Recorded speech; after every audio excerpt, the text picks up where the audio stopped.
안녕하세요. 30대의 마지막 해를 보내고 있는 여자입니다. 천군만마를 얻은 기분 아시나요? 분명 혼자서는 아무것도 못할 것 같았는데 천군만마를 얻음과 동시에 자신감도 용기도 얻어서 뭐든 헤쳐나갈 수 있는 기분 말이죠.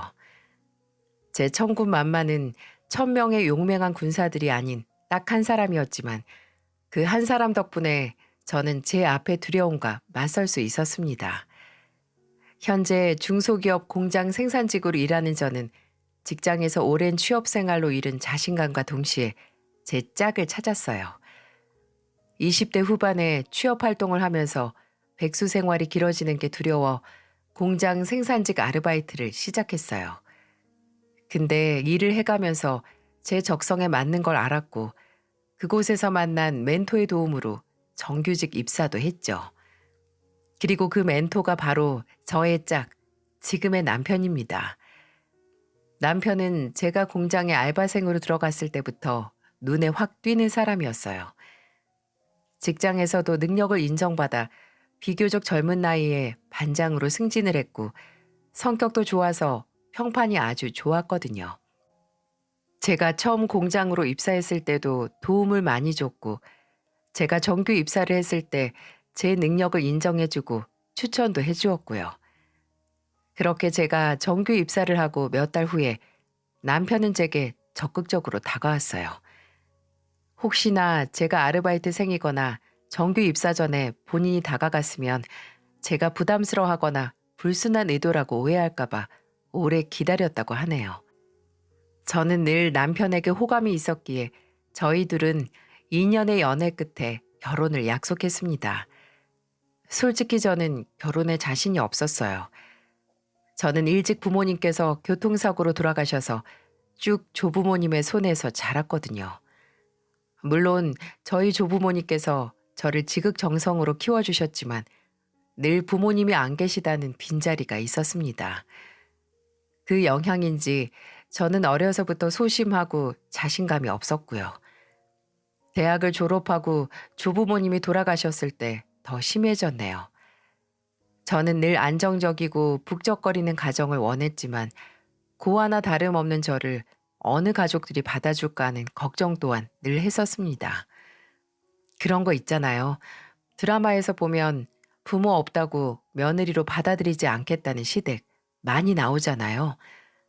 드라마는 드라마일 뿐이라고 극적인 연출이라고 생각을 해도 언젠가 내가 TV 속 저 주인공과 같은 상처를 받을 수 있겠다는 생각에 제 인생의 결혼은 바라지도 않았어요. 그때 제게 다가와 준 게 바로 제 남편이었죠. 남편은 늘 제게 안전한 울타리를 만들어주고 싶었고 자신감이 없는 저를 안타까워해서 끊임없이 격려를 아끼지 않았어요. 하지만 아무 의미 없는 칭찬이나 격려는 아니었어요. 연애하기 전 직장 상사와 부하 관계였을 때부터 제 성장과 발전을 위해 아낌없는 조언과 따끔한 충고도 해주었죠. 나중에 남편은 제게 이런 말을 해줬습니다. 미애 씨 기억나? 정규직으로 입사하고 첫 출근한 날 미애 씨가 발주 일정 들어온 거 잘못 보고 실수 한번 크게 했었잖아. 철현 씨는 아직도 그걸 기억하고 있어? 나 창피하라고? 아니, 들어봐봐. 그때 조 팀장님한테 엄청 혼나고 미애 씨가 다시는 이런 실수 안 할 거라고 말했잖아. 눈물 찔끔 흘리면서. 신입들은 다 그래. 혼나고 나서 실수 안 하겠다, 시정하겠다고 하고 나중에 몇 번 비슷한 실수 더 하지. 근데 미애 씨 혼난 날 그날 야근했지? 아무도 안 시키고 할 일도 없었는데 신입이 첫 출근이면서. 시스템 좀 미리미리 눈에 익히려고 남아있었지. 아무리 내가 아르바이트 하면서 손에 익은 일이라지만 접근할 수 있는 권한이 달라졌으니까. 그러니까 나는 미애 씨 그런 점이 좋더라. 미애 씨는 본인이 자신감이 없고 소심한 점이 컴플렉스라고 하지만 내가 보기엔 자신감이 없는 점 때문에 다른 사람들보다 배는 더 노력하는 것 같아. 물론 미애 씨 본인이 피곤하긴 할 테지만 나중에는 그게 다 미애 씨한테 피가 되고 살이 되니까. 남편은 제가 싫어하는 제 단점까지도 장점으로 승화시켜주는 사람이었어요. 남편은 제게 시댁 식구들은 이미 제 가정 환경을 다 알고 있는 상태이니까 걱정할 것 없이 인사드리러 오라고 했죠.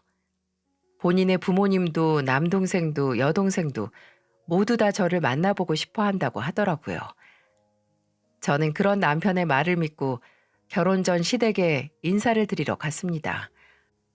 그리고 저의 평생에 걸친 걱정이 무의미할 정도로 저를 반겨주는 가족을 만나게 됐죠. 우리 미애가 그렇게 요리를 잘한다며 철현이가 입이 마르게 칭찬을 하더라고. 그렇게 대단한 거 못 만들고 그냥 밑반찬이나 국 몇 가지 정도예요. 밑반찬은 뭐 요리 아닌가? 벌써 우리 며느리 솜씨가 궁금하다, 궁금해. 우리 아버지 벌써 며느리한테 얻어드실 생각하시네. 내가 맨입으로 얻어먹겠냐? 이 시애비도 예쁜 짓을 해야지. 우리 며느리 용돈도 두둑이 좀 주고. 아유, 하루 종일 구두 고쳐서 무슨 두둑이 줘. 너무 무리하지 마요. 남편을 아주 무시하지. 얘 미애야, 내가 이러고 산다. 언니, 언니라고 불러도 되나? 언니는 무슨 언니야? 새언니라고 딱 불러. 나도 깍듯이 형수님이라고 부르니까. 왜? 다른 집들은 친해지면 그냥 언니라고도 불러. 언니, 그냥 언니라고 불러도 되죠? 그럼요. 편하게 불러요. 이제 형 결혼하니까 나도 마음 편히 결혼해도 되겠다. 쟤가 꼭 나 때문에 아직 결혼 못한 척하네. 왜?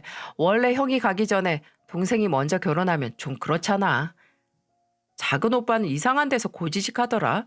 결혼 얘기하기 전에 여자나 만나. 결혼은 뭐 혼자 해? 나 만나는 사람 있다니까. 야, 기현아. 짝사랑하는 건 사귀는 게 아니라니까. 아, 서로 좋아해서 만나는 거 맞다고. 데려와, 오빠. 데려오면 내가 믿어줄게. 정말 화목한 가족이었어요. 권위 없이 마냥 편안한 시아버지의 영향 때문인지 남편은 나이 차이가 꽤 나는 동생들과도 스스럼 없이 편하게 지내는 것 같았습니다. 건물 청소 일을 오래 하신 시어머니께서도 무뚝뚝하신 것 같지만 제 앞으로 반찬을 밀어주시거나 과일을 포크에 찍어서 제게 건네주시는 등 저를 잘 챙겨주셨죠. 저는 도움을 받을 친정이 아예 없었고 시댁도 따로 결혼 자금을 도와줄 만큼 여유가 없었기 때문에 저와 남편 각자 모은 돈으로 시작하기로 했어요. 모은 돈에 대출 조금 받아서 낡았지만 방 3개가 있는 빌라에서 신혼을 시작하기로 했습니다. 지원을 못 받는 만큼 시부모님께서는 저희에게 따로 바라시는 것도 없었고요. 시아버지께서는 그저 둘이 잘 살라고 하셨고 시어머니께서는 이런 말을 하셨어요. 다른 건 다 필요 없어. 예단 예물 그런 허례허식 하나 할 것 없고 그냥 애나 빨리 낳아라. 철현이 너도 그렇고 새아기도 그렇고 적은 나이 아니니까 1살이라도 젊을 때 빨리 낳아서 키워야지. 그래야 둘째 낳고 셋째 낳는 거야. 다른 시부모님처럼 시어머니께서도 얼른 손주를 보고 싶으셨나 봐요. 아무래도 남편이 큰 아들이고 30 후반이 되어가니까 그런가 보다 싶었습니다. 근데 나중에 남편에게 들은 바로는 시어머니께서 손주를 원하시고 또 부모님 없는 저를 반대하지 않는 결정적인 이유가 있더군요. 사실 우리 어머니도 고하거든. 외할아버지랑 외할머니가 일찍 이혼하셔서 외할아버지 얼굴을 아예 모르고 살았고 외할머니도 지병으로 일찍 돌아가셔서 혼자 어린 외삼촌이랑 외숙모 돌보면서 사셨어. 당신 입장을 가장 잘 이해할 수 있는 게 우리 어머님일 거야. 나도 그래서 당신한테 결혼 반대당할까 걱정하지 말라고 한 거고. 그리고 그것 때문에 늘 북적북적한 가족을 원하셨대. 자식도 여럿 낳고 사는 대가족. 희진이 아래로 동생을 더 낳고 싶었는데 그때 우리 형편에 세 남매도 버거웠으니까. 그래서 우리한테도 자식 많이 낳으라고 하신 걸 거야. 시어머니의 과거를 알고 나니까 왠지 모를 동질감이 들었어요. 누구보다 가족들에게 둘러싸인 삶을 살고 싶어 하는 마음을 잘 아니까요. 저 또한 이 집의 일원이 돼서 지금까지 외로웠을 시어머니에게 좋은 며느리가 되고 똑같이 외로웠던 저 또한 가족의 일원으로 새로운 출발을 하고 싶었어요. 결혼 후에 거짓말처럼 시댁 식구들은 저를 많이 챙겨주었습니다. 한창 취업을 준비하던 시누이는 제게 함께 정장을 보러 가자고 저를 불러내기도 했고 또 면접 연습을 도와달라고 불러내기도 했네요. 남편은 시누이에게 새언니 좀 귀찮게 하지 말라고 핀잔을 줬지만 저는 오히려 시누이가 저를 필요로 하는 게 참 즐거웠어요. 저도 취업 준비하는 어려움이 어떤지 잘 알기에 더 도와주려고 했고요. 나중에 시누이가 회사에 무사히 취직을 하고 나서 모두 제가 도와준 덕분이라고 하면서 꽃다발과 케이크 그리고 향수를 하나 사서 선물해서 주더라고요. 정말 고마웠습니다. 제가 해준 거라고는 정장 사는데 따라간 거나 면접 질문 몇 개 읽어준 것 뿐이었거든요. 서방님은 시누이만큼 제게 살갑게 굴거나 가까이 다가오는 건 아니었지만 늘 저를 잊지 않았습니다. 제약회사 의료기기 회사 영업사원인 서방님은 해외 출장이 잦았는데 그때마다 가족들 선물을 몇 개 사왔거든요. 근데 제가 결혼하고 가족의 일원이 된 후에는 당연하다는 듯이 꼭 제 것도 리스트에 넣어서 사다 주곤 했었네요. 화장품이나 먹을거리 아니면 제가 먹는 영양보조제가 뭔지 묻고 나서 더 좋은 걸 추천해 주거나 사다 주기도 했었고요. 어쩔 때는 먼저 연락해서 뭐 필요한 것 없냐고 먼저 물어보기도 하고요. 그 자연스러움에 괜히 감동을 했죠.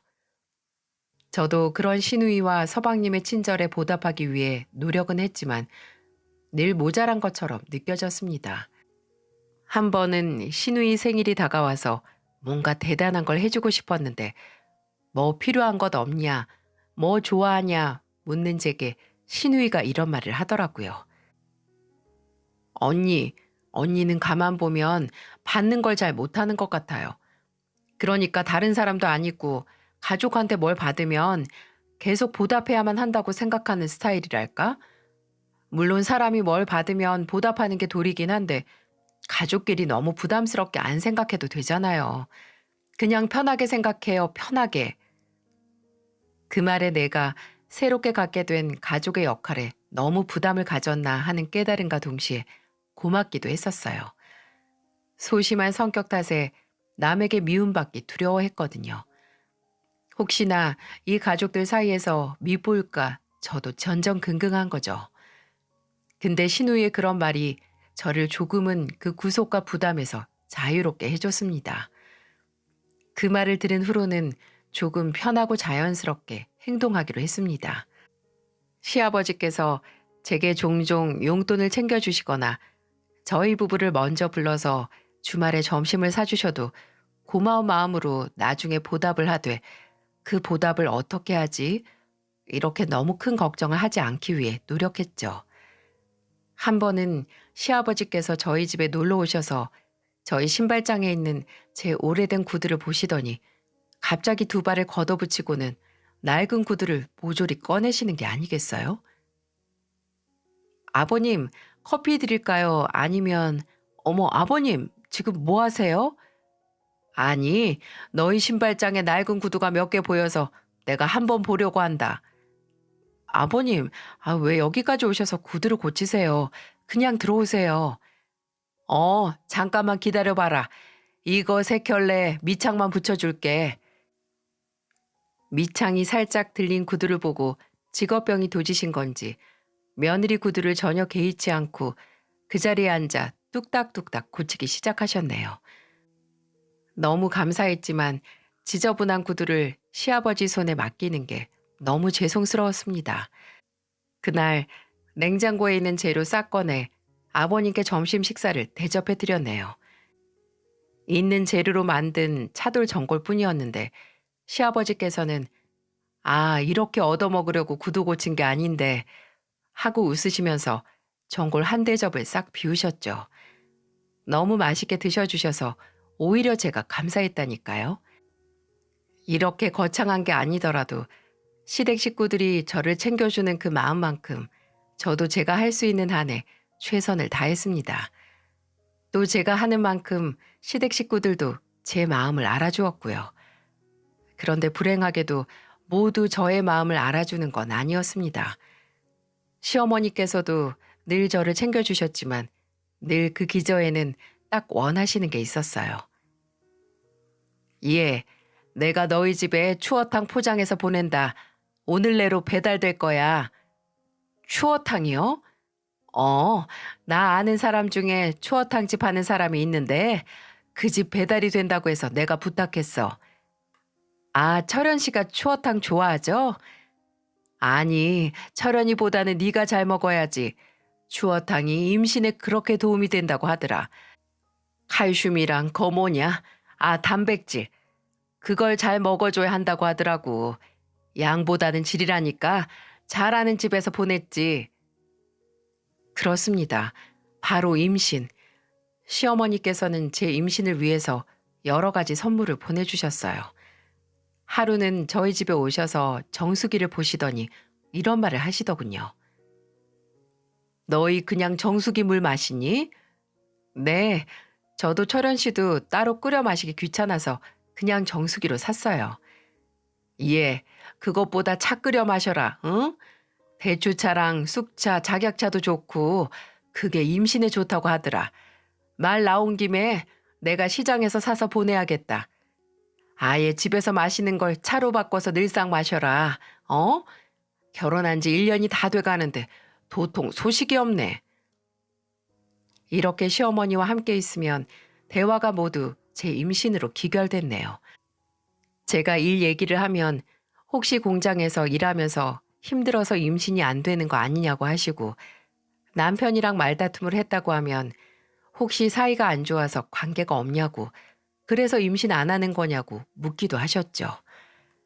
제가 결혼하고 1년이 지났을 때까지 임신 소식이 없자 제게 용한 점집에서 부적을 써왔다고 부적을 다발로 주시기도 했습니다. 매일 아랫배에 붙이고 다니라고 말이죠.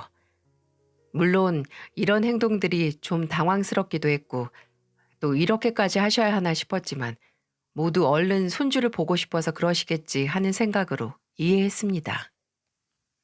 근데 무당에게 부적까지 써오시는 건 너무 간 게 아닌가 싶어서 저는 부랴부랴 산부인과에서 정식으로 검진을 받았어요.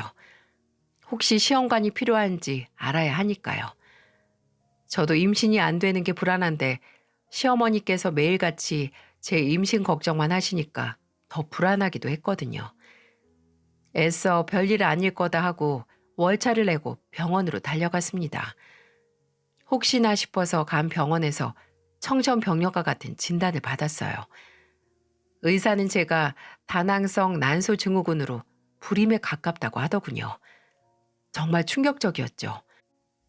분명 평소 월경이 불규칙적이긴 했지만 문제가 있을 정도라고 상상도 하지 못했으니까요. 다낭성 난소 증후군은 시험관 임신이 답이라고 하던데 의사는 제가 호르몬 치료를 할 시기도 놓친 것 같다고 비싼 시험관 시술을 몇 번 시도하는 걸 추천하지 않을 수준이라고 하더군요. 병원에서 당장 제 희망을 빼앗긴 검사 결과를 듣고 이걸 남편에게 어떻게 말해야 하나 고민하고 있었습니다. 물론 제 몸의 문제이긴 하지만 이건 남편에게서 기회를 빼앗는 것이기도 하니까요. 퇴근한 남편에게 제 불임 사실을 전하니까 저만큼이나 충격을 받더라고요. 처음에는 표정 관리를 못할 만큼 사색이 돼서 좌절을 하더니 이내 혹시라도 제가 상처받을까봐 이미 불임인 걸 어쩌겠냐고 저를 위로하더군요.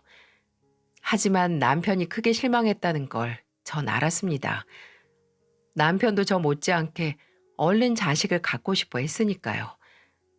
남편에게 이 소식을 알리는 것보다 무서웠던 건 바로 시어머니에게 알리는 것이었어요. 남편보다도 또 저보다도 제 임신을 염원했던 분이니까요. 저는 병원에 다녀온 그 주 주말에 시댁으로 갔습니다. 나쁜 소식은 빨리 전하는 게 나을 거라고 생각했거든요. 아직 사실을 모르는 시어머니는 저를 반갑게 맞이해 주셨고 시아버지께서는 모임에 나가셔서 시어머니 혼자 계셨어요. 저는 시어머니와 거실에 마주 앉자마자 말을 했습니다. 빨리 이 무거운 돌을 가슴에서 치우고 싶기도 했고 어떻게 생각해보면 혹시 시어머니께서 이런 제 처지를 이해하고 위로해 주실지도 모른다고 생각을 했었거든요. 어머님, 저 평일에 병원에 다녀왔어요. 산부인과요. 어머, 얘, 너 임신했니? 임신해서 다녀온 거야? 아니요, 그냥 검진차 다녀왔어요. 아, 그래? 뭐라든 큰 이상은 없다고 하지? 아니요, 그게 어머님, 저 아기 못 가는데요. 불임이래요. 저는 불임이라는 단어를 말하면서 울음을 터뜨렸어요. 저도 모르게 서러움까지 동시에 터져서 꺽꺽거리면서 울었죠. 시어머니는 그런 제 모습을 멍하니 보다가 이내 정신을 차리고 물으셨어요. 불임? 그게 무슨 소리야, 불임이라니. 제대로 검사한 거 맞아? 아니, 요즘 불임이라고 해도 클리닉이다 뭐다 가서 가질 수 있다고 하던데. 아니요, 전 가망이 없는 수준이래요. 시험관을 시도할 수는 있어도 확률이 낮을 거라고 의사도 권하고 싶지 않다고 하더라고요. 제 설명에 확인 사살을 맞은 것처럼 시어머니는 충격을 받아서 멍하니 계셨어요. 저는 괜시리 죄 지은 사람처럼 시어머니 앞에 가만히 앉아 있을 수밖에 없었고요. 몇 분이 지났을까 시어머니께서는 깊디 깊은 한숨을 내뱉고 입을 여셨습니다. 그리고 그 입에서 나온 말은 제 가슴에 커다란 구멍을 냈네요. 이래서 팔자라는 게 있는 거다. 너 봐라. 부모 복이 없으니 자식 복도 없지. 네? 아니, 그런 사람이 있다고 하더라고. 평생 혼자 살아야 하는 팔자. 그런 팔자가 괜히 욕심 때문에 남편 얻으니까 이렇게 된 거야. 괜히 팔자에 없는 남편을 보니까 몸에 장기가 망가져서 평생 자식 못 보게 된 거지. 아이고, 내가 못 살아. 내가 못 살아. 어머님, 그런 게 어딨어요. 제가 아이를 못 갖는 게 제 잘못도 아닌데요. 그럼 누구 잘못이냐? 어? 너 때문에 평생 자식 못 갖는 내 아들 탓이냐? 어? 아니면 큰아들 손주 못 보는 내 탓이냐? 네가 처음부터 네 몸 망가진 걸 알고 말했으면 나 너 며느리로 안 받아들였어. 부모 없이 자랐어도 그저 건강한 손주만 낳으면 괜찮다고 생각했는데 참 감쪽같이 속았네. 저 어머님 속인 적 없어요. 저도 몰랐으니까요. 제 몸 관리 못한 건 제 탓이지만 관리로도 안 되는 문제를 이렇게 질타받아야 하는 건지 모르겠네요. 너 말 한 번 잘했다. 관리로도 안 돼? 네가 그걸 어떻게 하니? 아니, 나중에 한 거. 그게 네 탓이야. 조금이라도 빨리 알았으면 너랑 내 아들 결혼 안 시켰어. 제 불임 사실을 듣자마자 바로 태도가 바뀌는 시어머니. 병원에서 진단 결과를 들었을 때보다 더 큰 충격이었어요. 망가졌다느니 속았다느니 하며 제 가슴에 대못을 박는 시어머니. 시어머니는 당장 제가 임신을 못하는 게 당사자인 제게 제일 상처가 아니라 본인이 큰아들에게 손주를 못 보는 게 더 큰 문제라고 생각을 하고 있었죠. 그때 저는 뭐라 말을 할 수 없었습니다. 아니, 지금 무슨 말을 해도 시어머니와 말이 통할 것 같지 않았네요. 오히려 당당하게 저를 탓하는 시어머니 때문에 정말 이 모든 문제가 제 잘못이라는 착각이 들 정도였어요. 그래서 저는 그저 시어머니에게 인사를 드리고 그대로 시댁을 빠져나왔습니다. 뒤돌아 나가는 제게 끝까지 속았다 속았다 이렇게 말하는 시어머니. 마치 다시 외톨이가 된 것만 같았어요. 이후로 시어머니는 제게 완전 다른 사람이 되었습니다. 임신 못하는 며느리는 아예 필요도 없다는 듯이 저를 없는 사람 취급하시기도 했고 아니면 있는 트집 없는 트집 다 잡아가면서 저를 잡돌이를 하셨고요. 종종 남편이 시어머니의 그런 모습을 보고 제 편을 들어주시기도 했지만 그게 전부였어요. 제게는 그저 어머니도 속상해서 그러신다. 시간이 지나면 나아질 거다. 라고 했었죠. 하지만 제가 생각하기에 그리 쉽게 나아질 것 같지 않았어요. 시어머니를 제외한 가족들은 모두 다 저를 위로해 주었어요. 시누이는 아무 일도 없었던 것처럼 저를 대해줬고, 시아버지는 저를 보실 때마다 세상 안쓰러운 눈빛으로 바라보셨습니다. 그런 걱정과 관심이 감사하긴 했지만 한편으로 신경이 쓰이기도 했었어요. 다행인지 불행인지 저의 불임 문제가 묻힐 만한 일이 생겼네요. 바로 서방님의 결혼이라는 가족의 큰 행사로 제 문제는 가족 내에서 조금씩 잊혀져 가는 것 같았습니다. 물론 시어머니는 종종 잊지 않고 저를 몰아세우며 제가 불임이라서 본인이 손주를 못 본다는 걸 제게 일깨워 주셨죠. 저는 불임 문제로 원래 없었던 자신감도 점점 잃어갔고 가족들 사이에서도 스스로 고립되어 갔습니다. 시어머니를 제외한 나머지 가족들은 늘 변함없이 제게 잘해주었지만 저 스스로 단절됐던 것 같네요. 특히 남편과도 사이가 서먹서먹해졌고요. 근데 그런 저를 그런 상황에서 끄집어내준 사람이 있었어요. 바로 새로운 식구로 들어온 서방님의 아내, 바로 제 동서였습니다. 동서는 처음 만남부터 첫인상이 정말 달랐어요. 시어머니는 서방님이 주말에 결혼할 여자를 데려오니까 시댁에 와서 음식 차리는 걸 도우라고 하셨죠. 말이 돕는 거지 모두 제게 시킬 거라는 걸 전 너무 잘 알고 있었습니다. 남편도 가기 싫으면 그냥 가지 말라고 했지만 그때는 임신까지 못하는 마당에 가족 행사까지 빠지면 더 미움받을까 봐 그게 무서워서 갔었네요. 저도 참 가족에 소속된다는 거에 집착을 했었던 거죠. 아침 일찍 시댁으로 가서 혼자 식사 준비를 다 했습니다. 시어머니는 옆에서 이거 해라 저거 해라 잔소리만 양념 버무리듯이 할 뿐이었고요. 그렇게 제가 차린 음식 앞에서 누구보다 맛있게 먹고 아낌없이 칭찬을 했던 게 바로 동서였습니다. 우와, 저 가지가 이렇게 맛있는지 몰랐어요. 원래 가지는 좀 흐물흐물하고 물컹해서 안 좋아했는데 이렇게 튀기니까 진짜 다른 음식 같아요. 그거 우리 새언니가 한 거예요. 맛있죠? 어머, 진짜요? 형님, 진짜 음식 잘하시네요. 전 요리에는 영 소질이 없는데. 맞아요. 세연 씨는 진짜 요리를. 예전에 한 번 둘이 비빔밥을 해 먹는데 고추장을 아주 한 숟가락이 아니라 한 접시를 때려 넣은 거예요. 요리를 못하는 수준이 아니라 일단 간하는 것부터 못하죠. 귀연 씨 너무 즐겁게 말한다. 시부모님 앞에서 예비 신부 흉보니까 좋아? 아니, 다른 건 다 잘하지. 요리만 조금 연이 없을 뿐. 나중에 배우고 싶으면 형수님께 부탁해봐.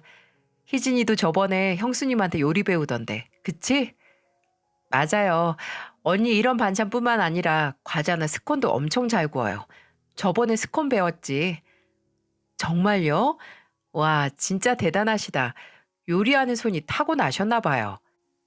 요리 그거 좀 잘한다고 뭐하니? 정작 필요한 데는 쓸모가 없는데. 상관없는 소리 그만하고 세연이 너는 어느 치과에서 일한다고 했지? 엄마, 무슨 말을 그렇게 해요? 내가 뭘 세연이 치위생사라고 들었는데 광화문에 있는 치과라고 했나?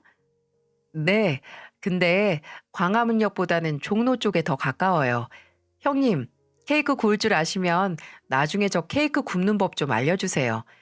베이킹 원데이 클래스 들어봤는데 그건 수강하는 학생이 많아서 제대로 알려주는 데가 별로 없더라고요. 아, 생크림 케이크나 파운드 케이크도 괜찮으면 다음에 알려줄게요. 와, 약속하시는 거예요? 임신도 못하는 며느리가 조금도 관심을 받거나 받는 걸 견딜 수가 없는 듯 시어머니는 제가 가족들에게 칭찬을 받자마자 단번에 그 분위기를 깨고 대화 주제를 바꾸시더라고요. 시어머니의 그런 행동은 이제 전혀 놀랍지도 않았어요. 놀랐던 건 시어머니의 무례한 말도 못 들은 척하고 제게 말을 거는 동서의 행동이었죠. 동서는 저와는 참 다른 사람 같았습니다. 무슨 말을 하든 당당하고 자신감에 차 있었고 말도 참 잘했어요. 제게 없는 면을 가진 동서가 참 대단해 보이기도 했고 또 한편으로 부럽기도 했죠. 동서는 말했던 대로 제게 케이크 만드는 법을 배웠고 그걸 계기로 가까워졌네요. 동서는 함께 있으면 참 편하고 나까지 밝고 활기차지는 에너지를 갖고 있었죠. 나이 차이가 많이 안 나서 정말 친한 언니 동생처럼 종종 만났습니다. 저는 술도 안 좋아하고 잘 못하기도 했는데 술을 좋아하는 동서에게 술도 배워서 술맛도 알게 됐죠. 그리고 동서가 결혼을 하고 얼마 지나지 않아 새롭게 가족이 된 동서도 저와 시어머니 사이에 기묘한 기류를 읽었었나 봅니다. 왜 아니겠어요? 시어머니가 그렇게 저를 싫어하는 티를 팍팍 내시는데 모르는 게 더 이상했겠죠. 어버이날을 맞이해서 시부모님을 모시고 서방님 부부와 시누이까지 함께 외식을 한 날이었습니다. 식사를 하기 전에 각자 선물이나 용돈을 시부모님께 전해드렸는데 그걸 보고 시어머니가 이런 소리를 하셨죠. 이런 거 다 필요 없다. 그저 결혼했으면 얼른 아이 갖고 손주 안겨주면 돼. 그게 선물이다 선물.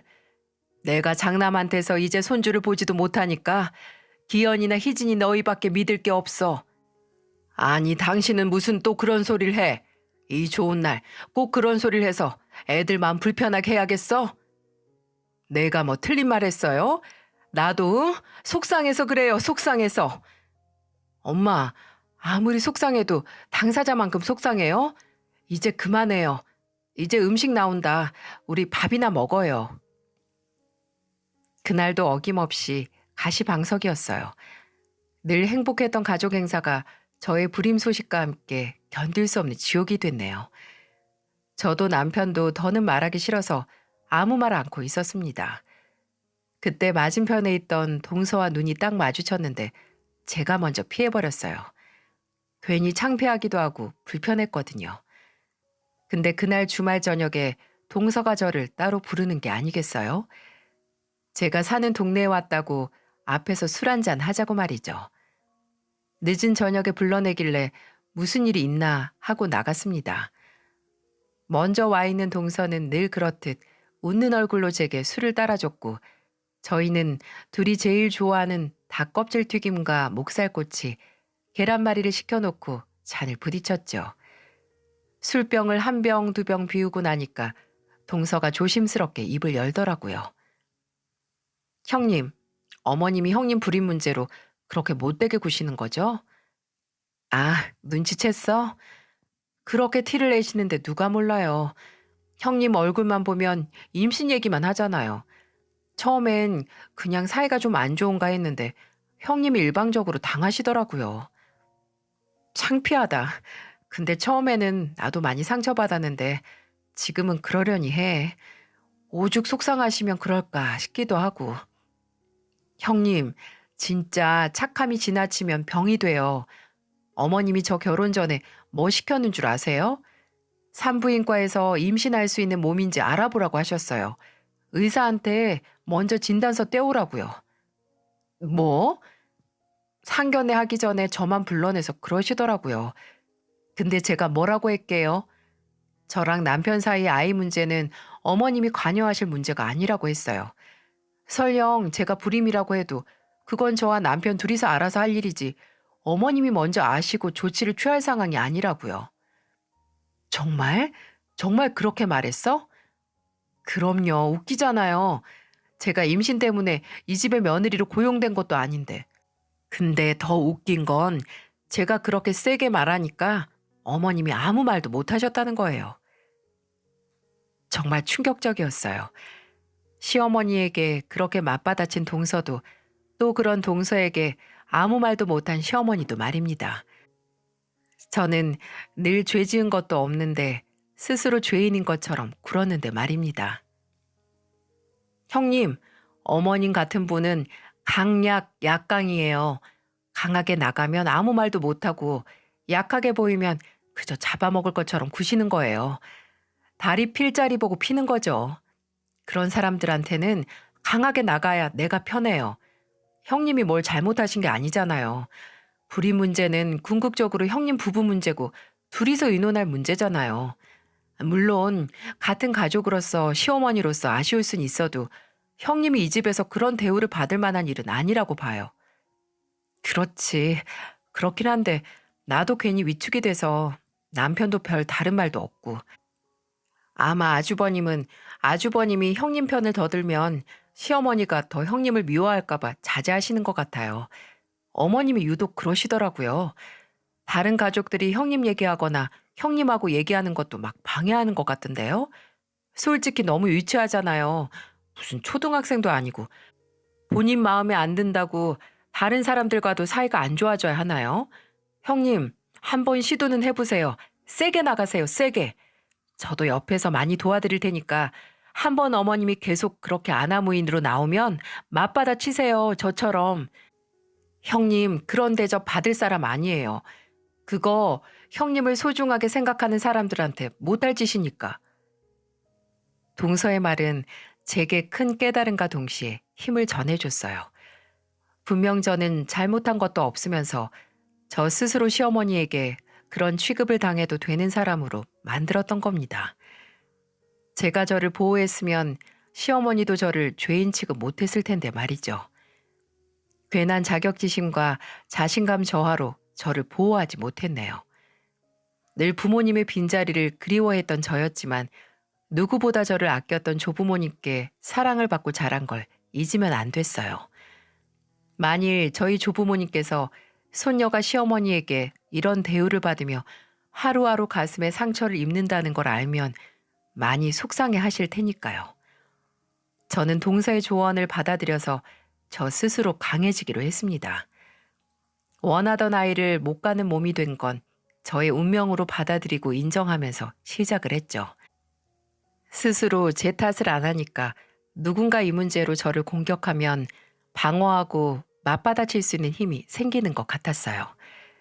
마침내 생각으로만 끝나지 않고 행동으로 옮길 수 있는 기회가 왔어요. 시어머니께서 금요일 저녁에 전화를 하셨더라고요. 다 늦은 저녁에 전화를 하셔서 놀라서 받았더니 또 어처구니 없는 소리를 하시는 겁니다. 여보세요? 어머님 무슨 일이세요? 이 시간에? 너 내일 도시락 한 5인분 정도 싸서 내일 아침까지 우리 집으로 와라. 네? 도시락이요? 그래.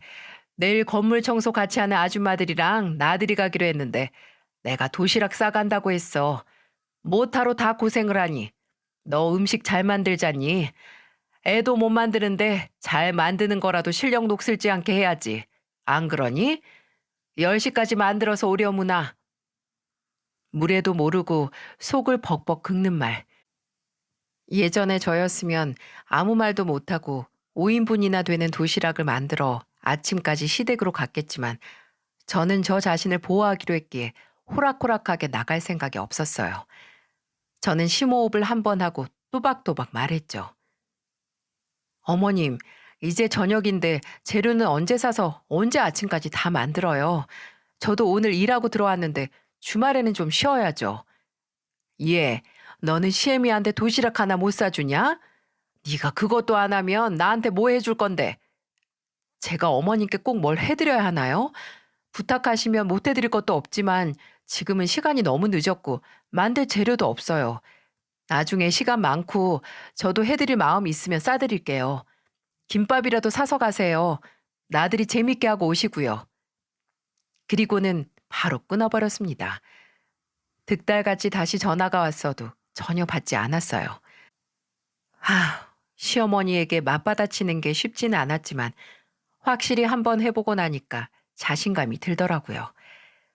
그 후로 저는 시어머니가 제게 시비를 거시거나 괜히 빈정거리면서 제 불임 문제를 꺼내면 바로바로 반격을 했습니다.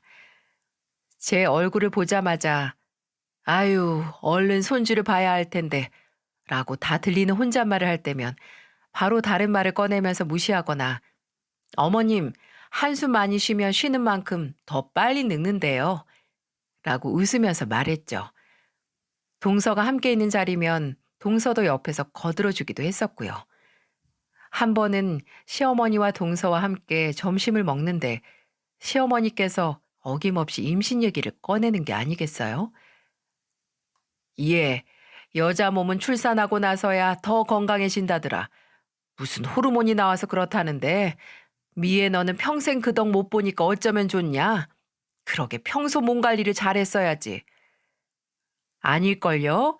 제가 알기로는 오히려 애 낳고 호르몬 문제로 고생하는 사람들도 있대요.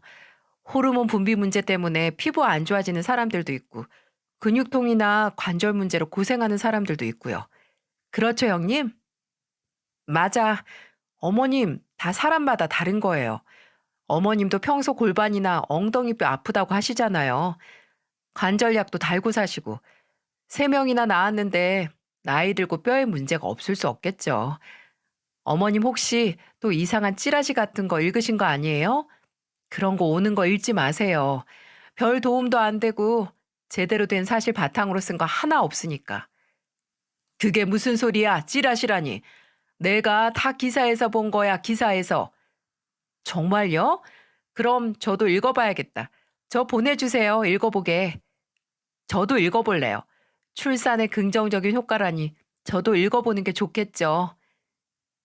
시어머니가 말씀하신 제대로 된 기사 아직도 받아보지 못했습니다. 아마 시어머니 머릿속에만 있는 게 아니었을까요? 물론 출산 후 호르몬의 변화로 긍정적인 효과를 본 분들이 있겠지만 시어머니는 사실 확인도 안 된 오로지 본인 생각인 걸로 임신 못하는 저를 조롱하시니까 좋은 말이 안 나왔죠. 이렇게 저는 종종 동서의 도움을 받으며 시어머니의 폭언을 헤쳐나갔습니다. 초반에는 시어머니도 제가 반격하는 말에 당황하고 말을 잇지 못하긴 하셨지만 나중에는 아주 오기가 생기신 건지 더 못된 말을 하시더라고요. 정말 저를 어떻게 해서든 이 가족에서 내쫓고 싶으신 건지도 모르겠네요. 제가 점점 주저앉아 있던 자신감을 회복해 갈 때쯤 드디어 사건이 터지고야 말았어요. 이 상황을 단번에 정리할 수 있는 사건이 말이죠. 시아버지의 생신을 맞이해서 저는 솜씨를 발휘하기 위해 아침 일찍 장을 봐서 시댁으로 갔습니다. 동서가 장을 보는 걸 도와서 저와 동서가 먼저 음식을 준비하기 위해 시댁으로 갔죠. 시어머니는 탐탁지 않은 눈으로 보는 둥 마는 둥 하셨고요. 매번 저를 두둔하는 동서도 모른 척 하셔서 혹시 동서까지 눈 밖으로 났나 했지만 동서는 별다른 신경을 안 쓰더라고요. 역시나 동서였습니다. 아무튼 평소 시아버지께서 좋아하시는 수육과 소고기 묵국, 잡채와 생선찜 등 상다리가 부서져라 음식을 만들었어요. 만드는 도중 시누이와 서방님, 남편도 시댁으로 왔죠. 여보, 나 도울 거 뭐 없어? 여기 불 쓸 곳 없으니까 거기 버너 가져가서 잡채만 볶아줘. 당면 불려놨으니까 야채 볶은 거에 넣고 지지기만 하면 돼. 이거 소스 챙겨가고. 알았어. 언니, 저는요? 상에 수저만 좀 놔줄래요? 그럼 상패하겠네. 작은 오빠, 상 좀 펴서 닦아줘. 어, 형님, 겉절이는 어딨어요? 아, 거기 식탁 의자 보냉백 안에. 엊그제 미리 담가 오신 거죠? 형님 혼자 하루 더 고생하셨네요. 잔치 주인공인 시아버지를 제외하고 온 가족이 생신상 준비로 분주했어요. 아, 시어머니께서도 뒷짐지고 두고만 보셨고요. 음식하는 저를 감시하느라 바쁘셨을 겁니다. 수육고기를 삶으면서 국을 끓이고 있는데 시어머니께서 슬금슬금 주방으로 들어오시더라고요. 주방에서 음식이 거의 다 완성되어 가는 냄새를 맡고 오신 거겠죠.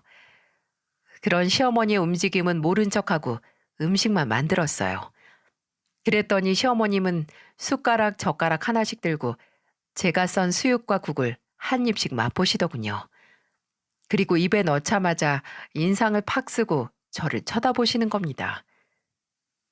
어머 얘, 너 무슨 소금을 들이부었니? 이게 소태지 이게. 왜요? 국물이 너무 짜요? 이게 무슨 맛이야? 그리고 고기는 몇 분 삶았어? 아유, 난 나무 껍질 씹는 줄 알았네. 오래 안 삶았는데. 제가 고기를 먹어보니 참 질기긴 뭐가 질기다는 건지 입에서 살살 녹기만 하더라고요. 국도 전혀 간이 세지 않았고요. 동서, 이거 간 좀 봐봐. 너무 짜? 아니요. 전 짜게 먹어서 오히려 싱거운데요. 근데 괜찮아요. 맛있어요. 고기도 안 질긴데요? 참, 얘네가 사람 참 이상하게 만드네. 내가 안 짠 음식 지금 짜다고 하는 거야? 짜다고. 내 입에는 짜. 너도 이제 글렀다. 그래도 음식은 잘 만들었는데 이제 잘 만드는 거 하나 없네. 물을 더 넣던해서 간 맞춰. 고기도 다시 삶든가. 고기 사온 거 다 삶은 거예요. 입에 안 맞으시면 드시지 마세요. 다른 음식 많으니까 그거 드시던가요. 반나절 꼬박 주방에서 음식 준비한 사람한테 다짜고짜 먹더니 말도 안 되는 트집을 잡는데 너무 화가 났습니다. 그래서 홧김에 그렇게 말하고 말았죠. 근데 시어머니는 들고 있던 젓가락을 제 앞으로 확 던지더니 싱크대에 손질해둔 대파를 들어 그대로 제 머리를 후드려 치더군요. 아, 형님! 시어머니는 동서의 만류에도 아랑곳하지 않고 제 머리를 대파로 치면서 고함을 질렀습니다. 야, 너 내가 누군 줄 알고 그렇게 건방 떠는 거야? 나 네 시애미야 시애미. 어디에도 못 만드는 주제에 뭐가 잘났다고 또박또박 말대답을 해? 너같이 다 망가진 몸 가진 애는 내 며느리 아니야. 며느리 취급도 안 한다고. 대파에 맞아 정신이 없는 와중에 그 난리를 듣고 거실에 있던 식구들 모두 우르르 주방으로 오는 모습이 보였습니다. 엄마! 어머니, 지금 뭐 하신 거예요? 당신 지금 뭘로 애를 때리는 거야? 가족들이 모두 놀라 시어머니를 말렸지만 시어머니는 계속해서 제게 달려들려고 했습니다. 제가 황당함에 뻥져 있는 그때 아줌마! 시어머니의 난폭한 행동도 멈추게 만드는 커다란 고함 소리가 났습니다. 바로 동서가 내지른 소리였죠. 시어머니에게 간 가족들의 시선이 모두 동서에게 쏠렸고 누가 뭐라 하기도 전에 동서가 말했어요. 놀라셨어요? 아줌마라고요, 아줌마.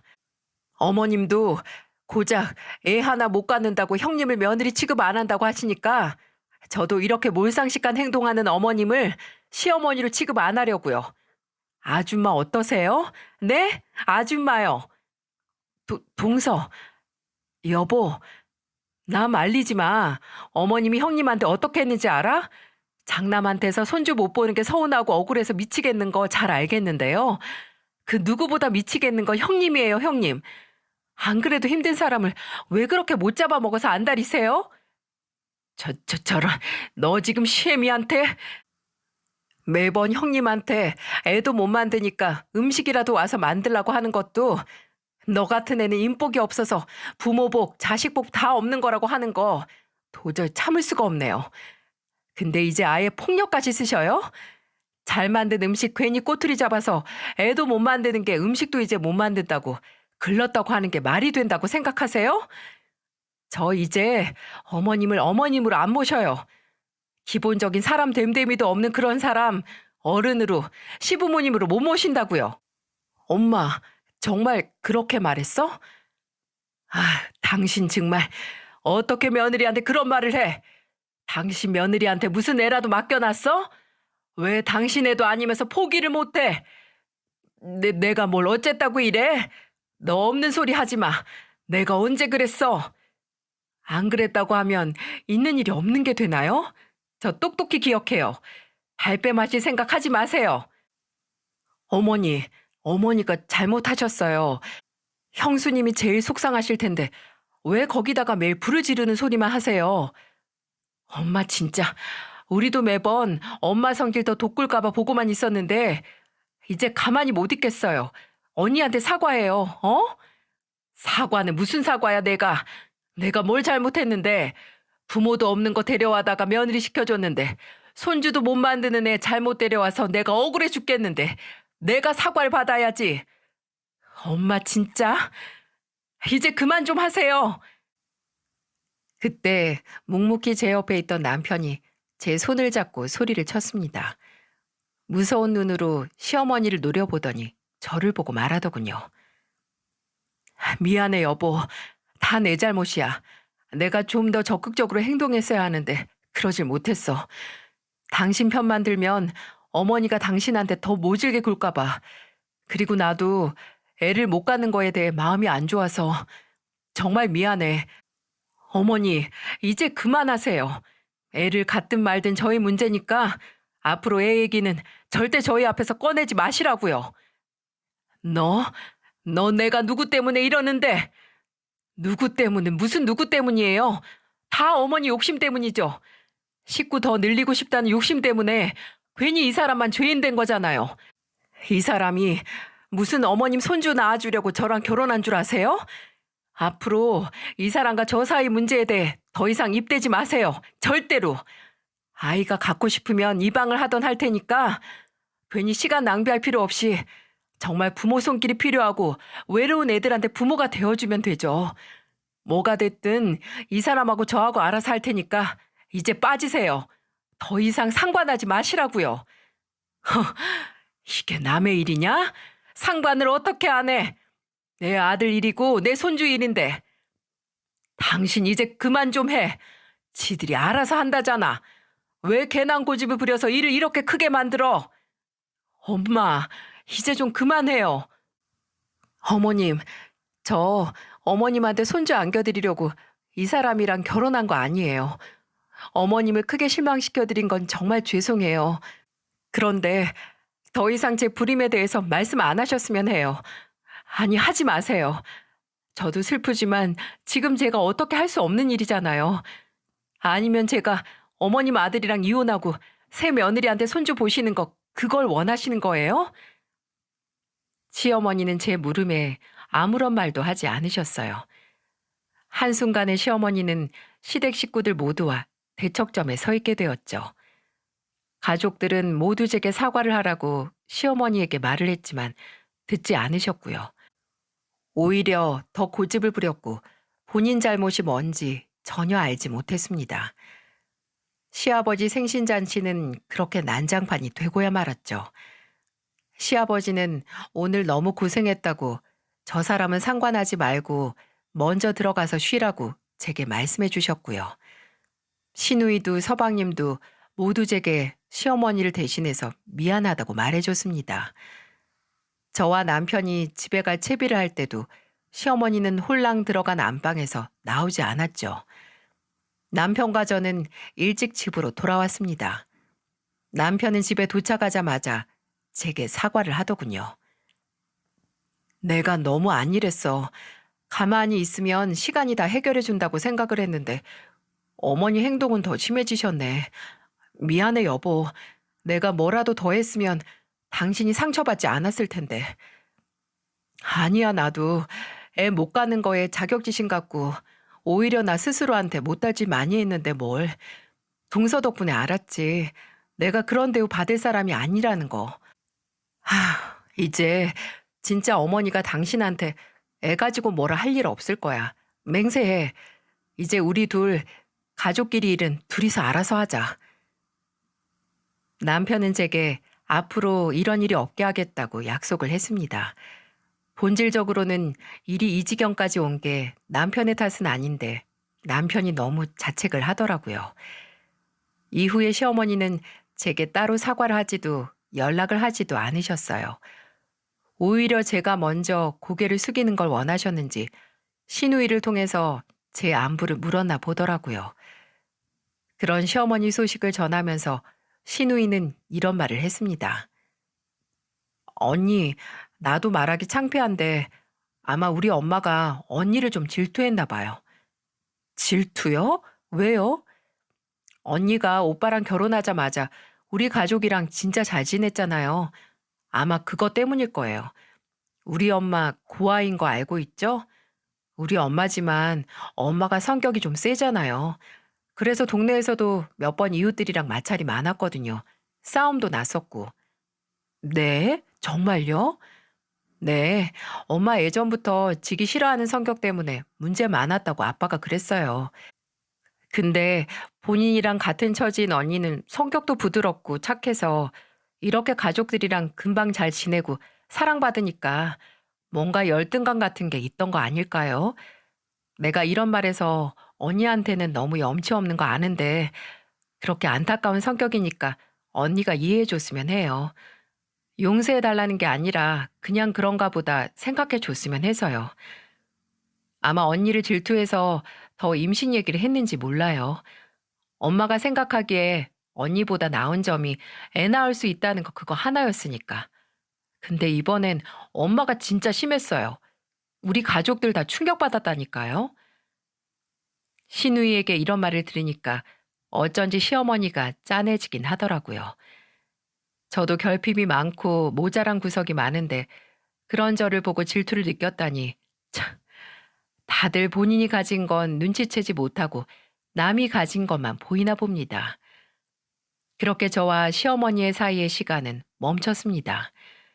그 누구도 먼저 제게 화해를 하라고 하지 않았고 시어머니도 먼저 사과를 하지 않으셔서 그 사건 이후로 아예 멈춰버렸어요. 다른 시댁 식구들과는 평소와 같이 만나고 잘 지냈지만 시어머니만 만나지 않았죠. 동서가 말하기엔 매번 다른 식구들이 시어머니만 보면 저한테 사과했냐고 잔소리를 해서 더 비뚤어지는 것 같다고 하더군요. 제가 예전에 그랬던 것처럼 시어머니는 그 고집 때문에 점점 가족들 사이에서 고립되는 것 같았습니다. 참 여러모로 어린애 같은 분이세요. 하지만 그렇다고 해서 제가 먼저 다가갈 생각은 전혀 없습니다. 저도 지금까지 받은 상처가 다 아물지 않았으니까요. 혹시 시어머니께서 먼저 잘못을 인정하시고 먼저 사과를 해온다면 생각해 봐야겠죠. 이제 와서 생각해 보면 정말 동서가 저희 집 식구로 들어오지 않았다면 어떻게 됐을까 싶네요. 아마 계속해서 제 자신을 보호하지 못하고 제 속은 골마 썩어갔겠죠. 나 자신을 보호하는 힘을 가져야 한다는 게 생각은 쉬워도 행동으로 옮기는 게 쉬운 일이 아니더라고요. 그런 용기와 동기를 알려준 동서에게 늘 고마운 마음뿐이랍니다. 동서는 맛있는 거 많이 해주고 착한 형님한테 보답한 거라고 농담처럼 말하는데 저는 정말 제 남은 인생은 동서에게 빚진 기분이에요. 요즘 남편과 입양에 대해 의논을 하고 있어요. 남편과 함께 정말 저희의 손길이 필요한 아이를 찾아 가정을 만들려고 합니다. 시어머니를 제외한 시댁 식구들 모두 저희를 응원해주고 있습니다. 이렇게 한 명만 빼면 화목하고 사랑이 넘치는 가정에서 자란다면 분명 본인을 소중히 지킬 수 있는 강한 아이로 자랄 수 있겠죠. 저의 늦은 성장 스토리를 들어주셔서 정말 감사드려요. 제 이야기를 들어주신 분들 모두 본인 자신을 소중히 생각하고 보호할 수 있는 용기를 가지셨으면 합니다.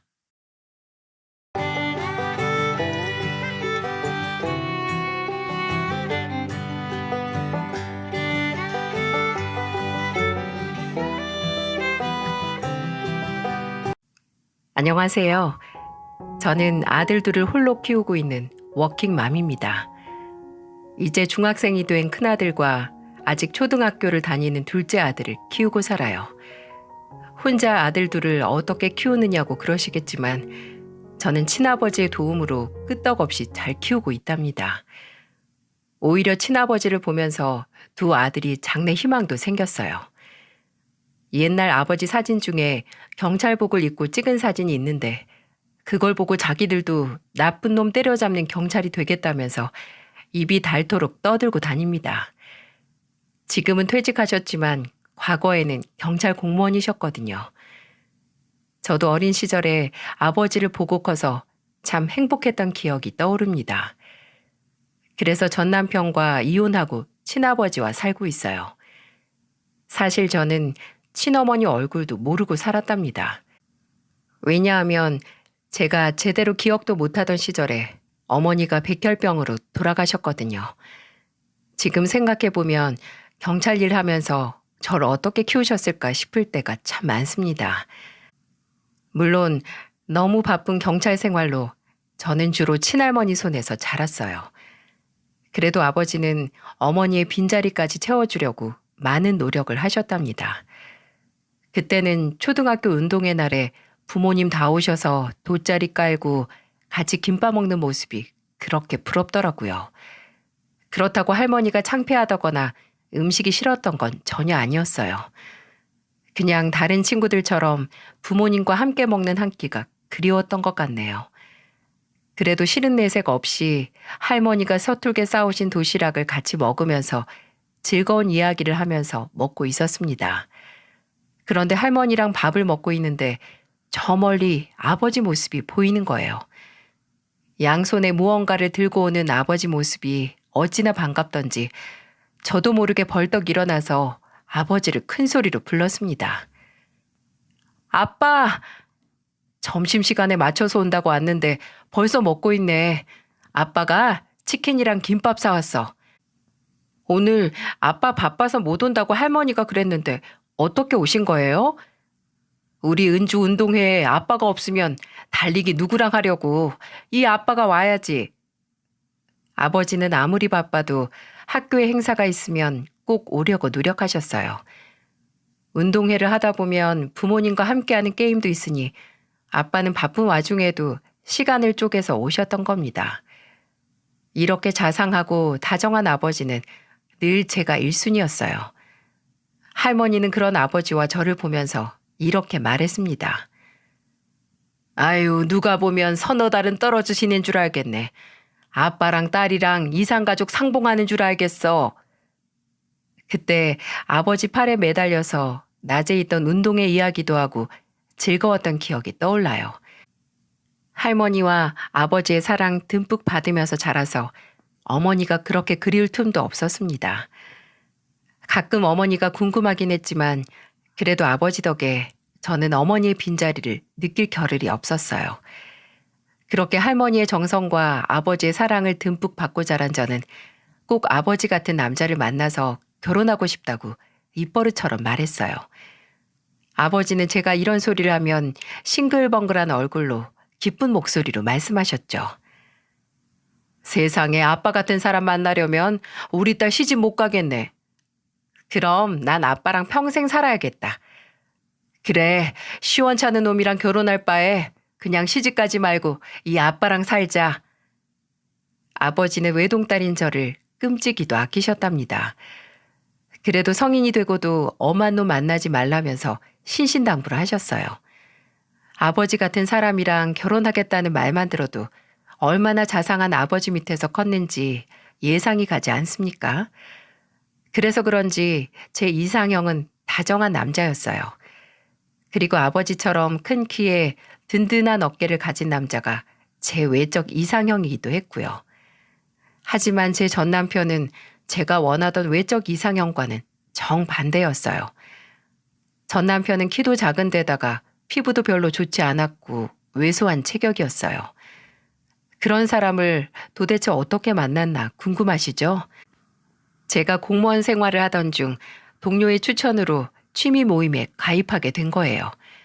공무원들로만 이루어진 모임이었는데 그곳에서 남편을 만나게 됐어요. 처음에는 저한테 호감을 보이는 남편에게 노골적으로 싫은 티를 팍팍 냈죠. 남편은 제가 마음에 들었는지 모임이 있는 날이면 늘 제 옆자리만 앉으려고 했습니다. 그래서 점점 모임을 가는 날이 불편해지기 시작했어요.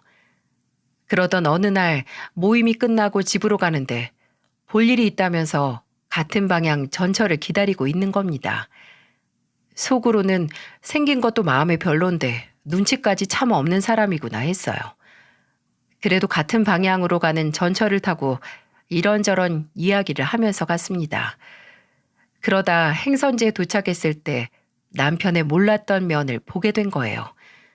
그동안 봐오던 사람이 맞나 싶을 정도로 사람이 아주 달라 보였죠. 그 전철역에는 엘리베이터가 없었는데 어떤 할머니께서 무거운 짐을 들고 계단으로 올라가시려고 올려다보는 게 보이더라고요. 그런데 제 옆에서 같이 걷던 남편이 바로 그 할머니한테 달려가서 옆에 있던 짐을 번쩍 들고는 이렇게 말하는 겁니다. 할머니, 제가 짐 들고 먼저 올라갈게요. 계단 조심조심해서 올라오세요. 아유, 옷에 먼지 묻을 텐데 미안해서 혼자 어떻게 올라가. 짐 들고 할머니께서 힘들게 올라가시면 저희는 그럼 계단을 어떻게 올라가요. 그러니까 제 걱정 마시고 편하게 계단 조심해서 천천히 올라오세요.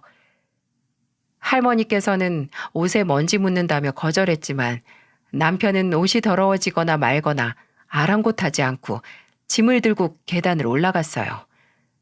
저는 새로 보는 남편의 모습이 남자답고 자상해 보였습니다. 그리고 그 후로 남편과 가까이 지내게 됐고요. 그동안 제가 남편의 외적인 모습에 가려서 몰랐던 남편의 깊은 내면을 알 수 있었답니다. 점점 남편과 보내는 시간이 길어지면서 남편의 끊임없는 구애 끝에 연애를 시작하게 됐어요. 남편은 연애하는 전이나 후나 다정하고 자상한 사람이었죠. 그래서 남편의 외적인 모습은 더 이상 제 눈에 들어오지 않았어요. 남편과는 1년 정도 연애를 하다가 30이 될 무렵 남편의 프로포즈를 받고 결혼까지 하게 됐습니다. 제가 남편과 결혼했을 무렵 시댁 분위기가 참 특이했어요. 상견례를 할 때도 사실 아주버님과 시누이가 둘 다 이혼을 했다길래 깜짝 놀랐었거든요. 한 집안에서 자식이 세 남매 중에 둘이나 이혼했다는 소문 들어보신 적 있으신가요? 저는 처음 보는 상황에 조금 당황스럽긴 하더군요. 아버지도 이 부분에 대해서 껄끄럽게 생각하실 정도였습니다. 이혼이 뭐 대수냐고 할 수 있겠지만 아주버님과 시누이는 좀 이상했어요. 남편에게 자세히 들었던 이혼 사유가 하나같이 별로였거든요. 아주버님은 경제적 능력이 없어서 이혼했고 시누이는 바람피다 걸려서 이혼당했던 거였어요. 저는 한 집안에 이혼을 2명이나 했다는 게 놀라웠지만 그래도 크게 개의치 않았습니다.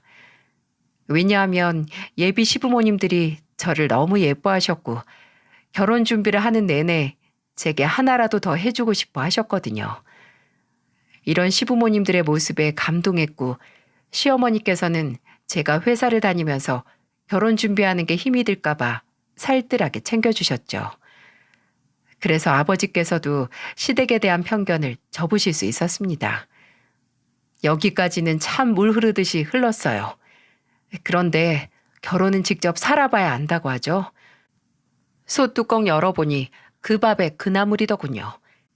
지금부터 제 파란만장했던 14년간의 결혼 생활을 본격적으로 풀어보겠습니다. 아들 가진 부모는 며느리한테 금가락지쯤 준 듯 행동한다고 하잖아요. 결혼 전에는 우리 며느리 힘들면 안 된다고 그렇게 걱정해 주시던 시부모님들이 드디어 돌변하신 겁니다. 결혼 후 첫째를 낳고 육아휴직 때 생긴 일이었어요. 요즘처럼 날씨가 무척 더울 때였는데 어머님이 제게 전화해서 날카로운 목소리로 말씀하셨죠. 너는 오늘 중복이라는데 삼계탕 같은 것도 안 해오고 뭐하니? 우리는 삼복더위에 몸보신도 하지 말고 그냥 더워 죽을까? 오늘이 중복이었어요?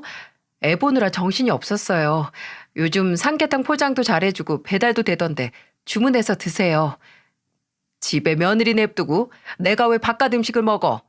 너 아주 웃기는 애다. 네가 무늬만 둘째 며느리지 맏며느리랑 뭐가 달라.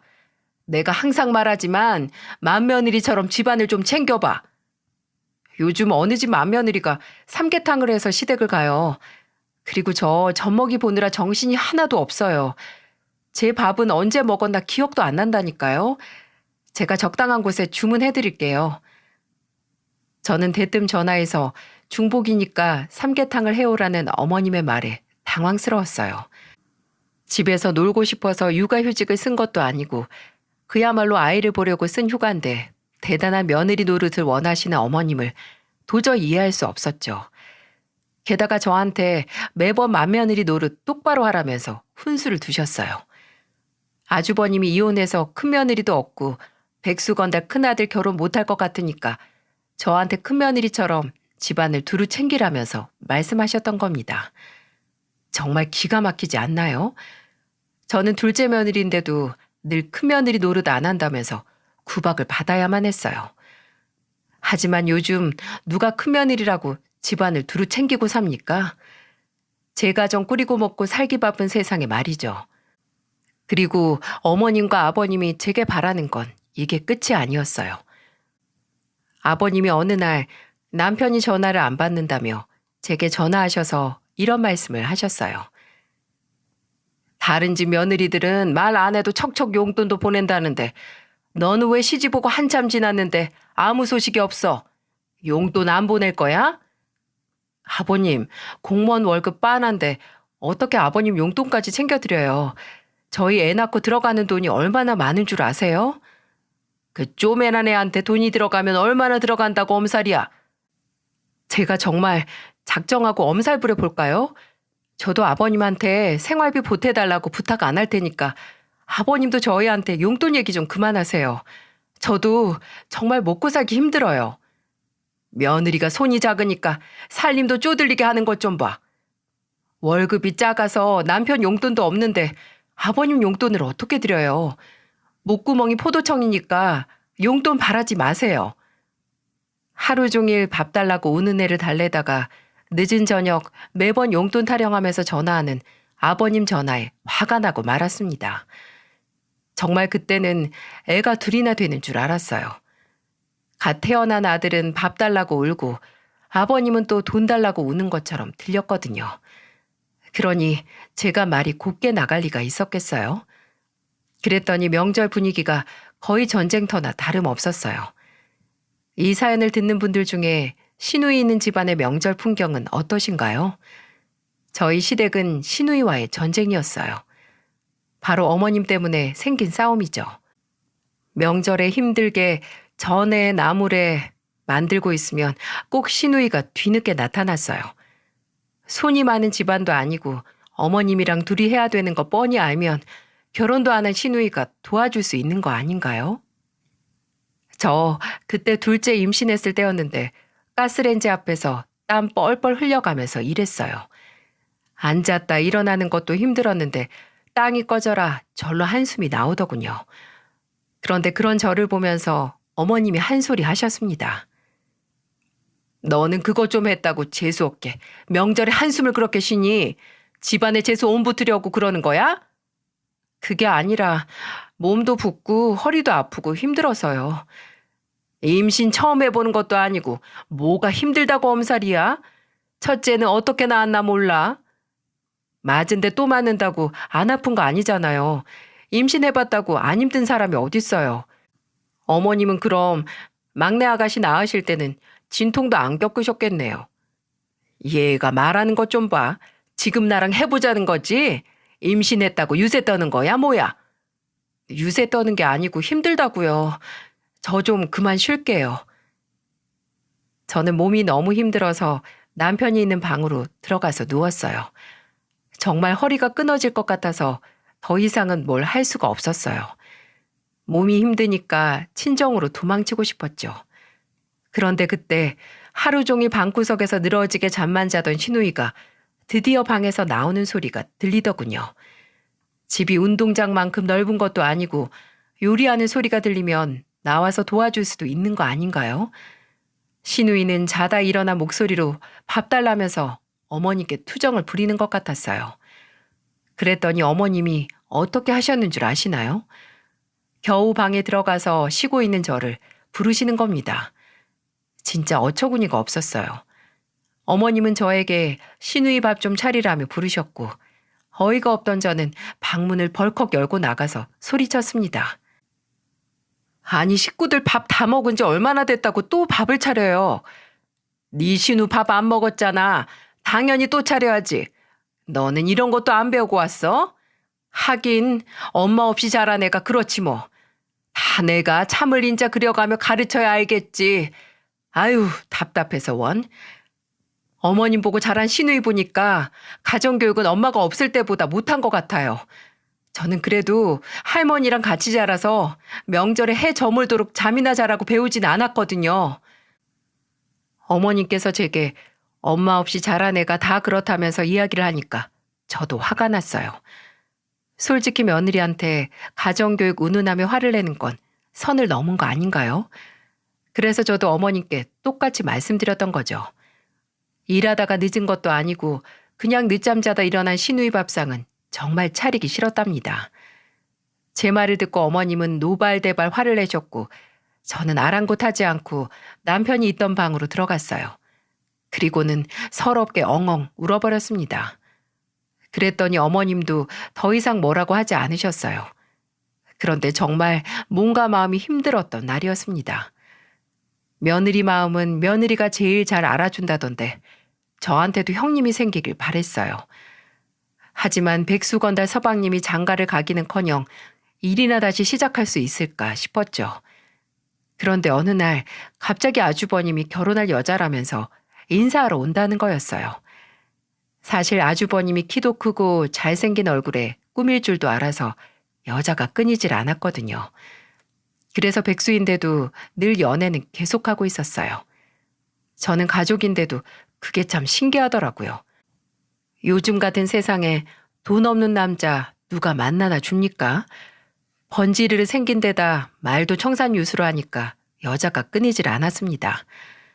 과연 아주버님이 어떤 여자를 데려올까 궁금해서 시댁으로 갔죠. 그런데 제 예상과 달리 참하고 단아한 여자랑 들어오는 게 아니겠어요? 저는 아주버님한테 어떻게 저런 여자가 생겼나 의아했어요. 어머님도 마음에 쏙 들었는지 이것저것 물어보셨고 예비 형님은 참한 목소리로 말했어요. 저는 유치원에서 애들 가르치고 있어요. 아유, 우리 집에 복덩이가 굴러왔네. 이렇게 참하고 단아한 아가씨를 누가 우리 아들한테 소개시켜줬나 몰라. 아, 그게 친구들이랑 처음으로 나이트를 갔었는데 거기서 만났어요. 저도 나이트는 처음이라 사람을 만나게 될 줄은 몰랐는데 운명이었나 봐요. 장소가 중요한가? 사람이랑 마음이 중요한 거지. 잘 살면 되는 거야. 나이트에서 처음 만났다는 말에 조금 놀라긴 했습니다. 그래서 정말 괜찮은 사람인가 의문이긴 했었어요. 하지만 예비 형님이 밥을 먹고 집을 간 후 아주버님이 늘어놓은 말에 충격을 받고 말았어요. 아주버님은 나이트에서 만난 예비 형님에 대해서 자랑처럼 떠들기 시작했어요. 어찌나 방정맞게 말하는지 솔직히 그 모습은 방금 나간 예비 형님 불러다가 다 보여주고 싶을 정도였답니다. 아주버님은 어머님과 아버님을 보며 신이 난 목소리로 떠들기 시작했어요. 엄마 큰며느리 집안이 얼마나 부자인 줄 알아? 솔직히 유치원에서 일해서 버는 돈보다 집안 재산이 더 탐난다니까. 그렇게나 많아? 그럼 너도 정신 차리고 잘 좀 해봐. 한몫 챙기려면 그런 집에서 챙겨야지. 어머님은 은근히 저를 흘겨보면서 말하셨고 아주버님은 땡 잡은 듯한 얼굴로 싱글벙글 했습니다. 이게 어딜 봐서 장남이라고 할 수 있을까요? 저는 아주버님을 보니까 예비 형님까지 이상한 사람은 아닐까 의심스러울 정도였답니다. 하지만 아주버님과 결혼 후 알게 된 형님의 본 모습은 참 착한 사람이었어요. 저랑 동갑이었는데도 어른스러운 모습에 배울 게 참 많았습니다. 시댁일로 힘들면 가까운 친구한테도 제 얼굴에 침뱉기 같아서 못했던 말을 형님한테는 편하게 할 수 있었죠. 며느리 마음 며느리가 제일 잘 알아준다는 말이 진짜였더라고요. 집안에서가 아닌 개인적으로도 자주 만나서 놀 정도로 형님과는 아주 가까운 사이였어요. 그런데 형님은 늘 저와 다른 걱정을 안고 살았습니다. 아무래도 나이트에서 처음 만난 사이다 보니까 걱정이 많았던 것 같아요. 저와 커피를 마시며 이야기하다 문득 저를 보면서 형님이 이런 말을 하더군요.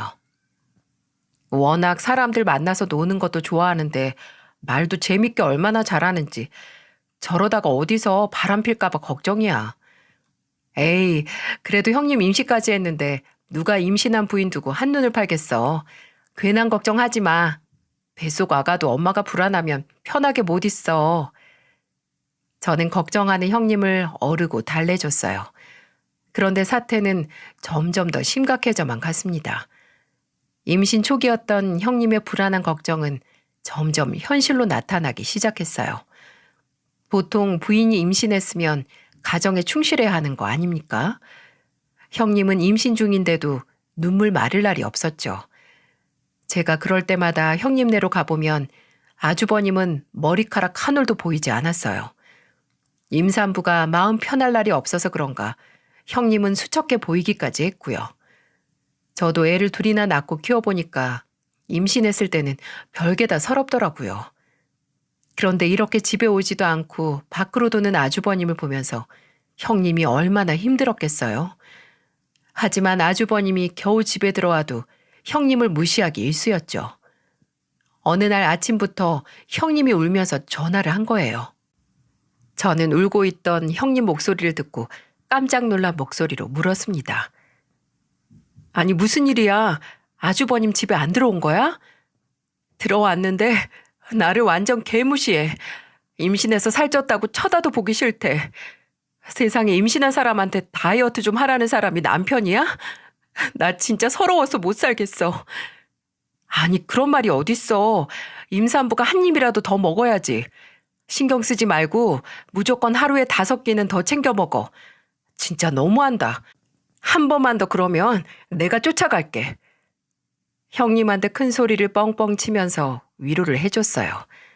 위로해주면서도 정말 제 마음이 다 아팠습니다. 먹고 싶다는 음식을 사다 바쳐도 모자랄 판에 다이어트를 하라니 참 기가 막혔어요. 그런데 아주버님은 기어코 사고를 치고 말았습니다. 그동안 아주버님이 바람필까봐 전전긍긍하던 형님이 흥신소에 의뢰를 한 거예요. 저는 너무 놀라서 어쩌다 그런 것까지 알아봤냐고 물었더니 아주버님이 어느 날 옷에 여자 화장품을 묻혀서 들어온 걸 보고 뒷조사를 해봤다는 겁니다. 저는 형님한테 잘했다면서 박수를 쳐줬어요. 야무지고 똑부러진 형님은 임신한 상태에서 아주버님의 외도 증거를 싹 다 모아다가 이혼 소송까지 했습니다. 어찌나 야무지게 준비를 했는지 위자료부터 양육비까지 모조리 다 고소해서 그야말로 아주버님을 탈탈 털어버렸죠. 그동안 아주버님은 천지분간 못하고 놀러 다니다가 제대로 뒤통수 얻어맞은 겁니다. 놀 때야 좋았지 설마 임신한 형님이 이혼까지 할 줄은 몰랐던 것 같네요. 잘못은 아주버님이 해놓고 어머님 앞에서 또 어찌나 우는 소리를 하는지 정말 듣기 싫어서 입을 꼬매버리고 싶다는 생각까지 들었습니다. 시댁에 온 식구가 모일 일이 있어서 모이는 자리였는데 어머님은 아주버님을 보면서 말씀하셨어요. 걔가 나이트에서 꽤나 날렸을 게다. 그러니까 이렇게 작정을 하고 너 벗겨먹고 도망친 거지. 세상에 눈 뜨고 코 베인다고 순진한 우리 아들 꼬셔서 한몫 챙겼다고 좋아라 할 생각하면 내가 속에서 천불이 난다 천불이 나. 아유. 어머님은 가슴팍을 손으로 치면서 형님 욕을 했습니다.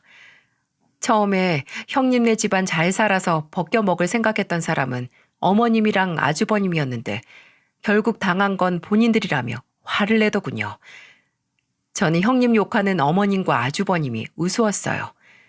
형님은 똑똑하게 소송도 승소해서 받을 거 다 받고 이혼을 할 수 있었어요. 애초에 아주버님이 외도만 하지 않았어도 안 생겼을 일 아닌가요? 그런데도 무조건 형님 욕만 하면서 아주버님만 감사고 도는 어머님을 보니까 아주버님이 정신 차리기는 글렀구나 싶었어요. 제가 처음에 사연 시작할 때 그 밥에 그 나물이라고 했죠. 염치 없기로는 시누이도 뒤처지지 않았습니다. 걔가 똥을 끊는다고 바람 펴서 이혼까지 당해놓고 시누이는 어디서 연하인 남자를 만나서 동거를 하고 있었어요.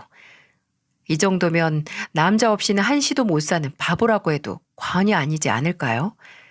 그래놓고 시누이는 제게 당당하게 이런 부탁까지 했습니다. 새언니, 혹시 돈 좀 있어요? 나 여기 원룸 월세 내야 되는데 현금이 없어서요. 돈 좀 보내주면 안 될까요? 아가씨는 대체 뭐하고 다니길래 월세도 못 내고 살아요. 저번에는 관리비 못 낸다고 돈 타령하더니 이제는 또 월세예요? 제가 무슨 큰돈 빌려달라는 것도 아니고 월세 그거 얼마나 한다고 사람을 무시해요? 그럼 아가씨는 그 월세 그거 얼마나 한다고 돈도 못 내고 저한테 전화해서 돈 빌려달라는 소리를 해요. 제발 정신 좀 차리고 철 좀 드세요. 그 나이에 모아둔 돈이 없으면 일을 해야지. 지금 남자 만날 때예요? 저는 절대 안 줄 거니까 급하면 나가서 일을 하세요. 저는 신우이의 돈 요구에 기가 막혔어요. 30 중반을 넘어선 나이에 연하 남자친구랑 동거하면서 월세도 못 내는 사람 이해가 가시나요? 대체 왜 저 나이 되도록 정신을 못 차렸을까 싶었습니다. 그래서 저는 신우이의 부탁을 단호하게 거절했어요. 제가 왜 신우이 월세에 관리비까지 빌려주면서 살아야 되나요? 급하면 나가서 돈 벌겠지 싶어서 절대 신우이한테 돈을 보내지 않았어요. 그랬더니 몇 달 뒤 무슨 전화를 했는 줄 아시나요? 돈은 없어도 휴가는 가야겠다고 생각했는지 저한테 글쎄 휴가비를 빌려달라는 겁니다. 기가 막혀서 헛웃음도 안 나올 정도였죠. 저는 신우이 전화에 한심하다는 목소리로 말했습니다. 일하지 않는 자 먹지도 말라는데 어딜 가려고요? 제발 아가씨가 직접 번 돈으로 먹고 놀아요. 아가씨가 일한 돈으로 놀고 먹으면 누가 뭐라고 해요? 돈 빌려주기 싫으면 좋게 말하면 되지. 지금 저 무시하는 거예요? 네, 무시하는 거예요. 아가씨 또래 어떻게 사는지 보고 좀 배우세요. 저는 아가씨한테 쓴소리를 뱉어내고 전화를 확 끊어버렸어요. 정말 한심하지 않나요? 대체 남자가 뭐라고 저렇게 사족을 못 쓰나 싶더라고요.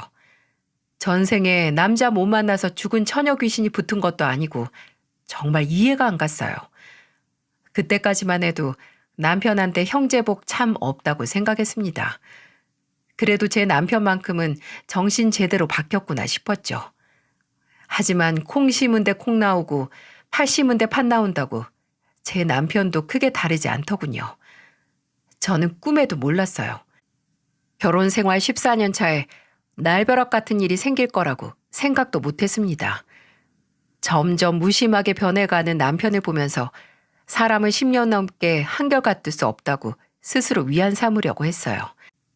그런데 남편은 제게 은근히 막말을 일삼더군요.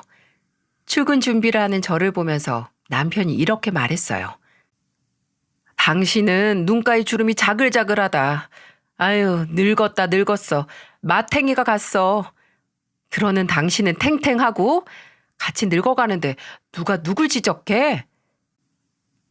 어이가 없다는 듯 남편에게 말했습니다. 묘하게 저한테 괜히 시비를 걸려고 준비하는 사람처럼 남편은 제게 날이 선 지적만 했어요. 그때 큰아들이 중학교에 입학하면서 사춘기가 와서 아들도 예민할 때라서 남편과의 쓸데없는 감정 싸움에 슬슬 지쳐만 갔습니다. 집안일로 스트레스를 많이 받아서 그런지 소화제를 달고 살 정도였어요. 그러다 한 번은 심하게 체한 것 같아서 병원에 가보니 의사가 위에 문제가 있는 것 같다면서 조직 검사를 받아보라는 겁니다. 그 순간 아이들 얼굴이 스치면서 아버지가 떠올랐어요. 겁도 나고 정말 심각하게 아픈 거면 어쩌나 하는 공포감까지 들었어요. 그래서 병원에서 검사 예약을 하고 남편에게 이 얘기를 했더니 뭐라고 하는 줄 아시나요? 그러니까 적당히 좀 먹어. 맨날 집에서 배 터지게 먹으니까 아픈 거 아니야. 옆구리에 살만 찌고 이제는 아프기까지 하면 누가 당신이랑 살아? 당신 지금 그게 나한테 할 소리야? 아유, 아픈 당신 뒷바라지 해야 되는 나는 무슨 죄야? 돼지 같은 마누라 데리고 어떻게 살아? 나는 뭐 당신이랑 살고 싶어서 살아? 나도 몰상식한 사람이랑 못 살아. 아, 그럼 이혼해. 서로 피차 일반 못 살겠는데 뭐하러 살아? 정신 차려. 나니까 당신이랑 살아주는 거야. 키 작고 못생긴 당신 내가 데리고 사는 거라고. 저는 너무 억울해서 악을 쓰면서 소리를 질렀습니다. 애들이 집에 있을 때는 싸우고 싶지 않았는데 그때는 너무 화가 나서 악을 쓰며 소리를 질렀어요.